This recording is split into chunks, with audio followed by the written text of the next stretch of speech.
रात के लगभग 12 बजे थे। घना जंगल, सुनसान सड़क और तेज बारिश। ट्रक ड्राइवर राघव कई घंटों से ट्रक चला रहा था। उसके ट्रक में महंगे इलेक्ट्रॉनिक सामान भरे थे, जिन्हें सुबह तक शहर पहुंचाना जरूरी था। बारिश इतनी तेज थी कि सामने कुछ दिखाई नहीं दे रहा था। तभी अचानक सड़क के किनारे सफेद कपड़ों में एक लड़की दिखाई दी।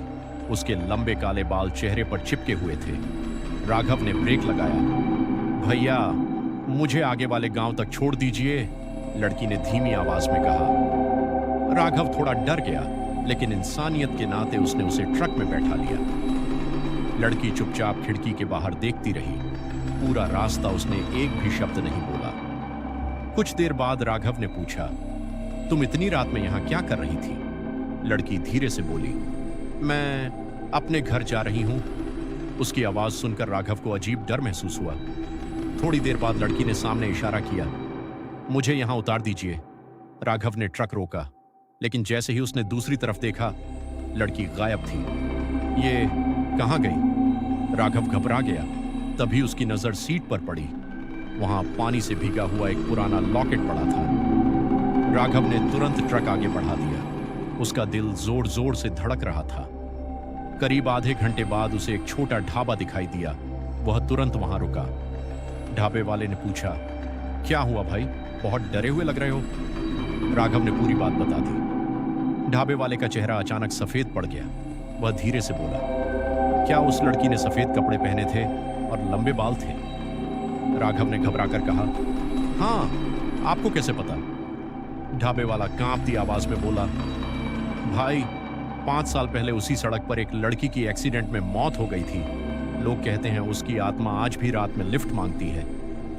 राघव के हाथ से चाय का गिलास गिर गया। ढाबे वाले ने कहा, अगर उसके पास कोई सामान रह गया हो तो उसे वापस उसी जगह छोड़ आओ, वरना वो पीछा नहीं छोड़ती। राघव ने जेब से लॉकेट निकाला। ढाबे वाले की आंखें फट गईं।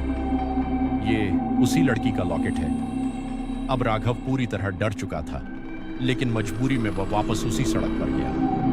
बारिश अब और तेज हो चुकी थी। चारों तरफ सिर्फ अंधेरा था।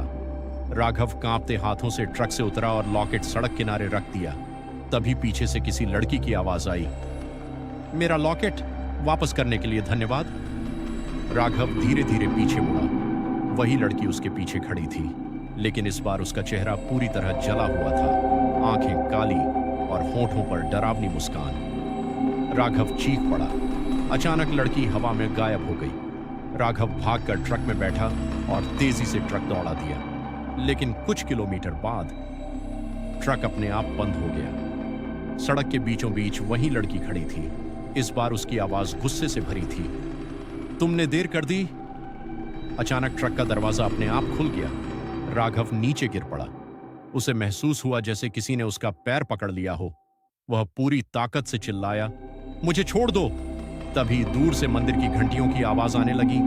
लड़की दर्द से चीखी और धुएं में बदलकर गायब हो गई। राघव किसी तरह ट्रक स्टार्ट करके वहां से भागा।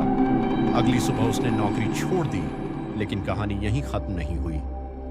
कुछ महीनों बाद नए ट्रक ड्राइवरों ने उसी हाईवे पर फिर एक सफेद कपड़ों वाली लड़की को लिफ्ट मांगते देखा, और आज भी लोग उस सड़क को भूतिया हाईवे के नाम से जानते हैं। अगर कहानी पसंद आई हो तो चैनल को सब्सक्राइब जरूर करें और ऐसी ही हॉरर स्टोरीज के लिए जुड़े रहें।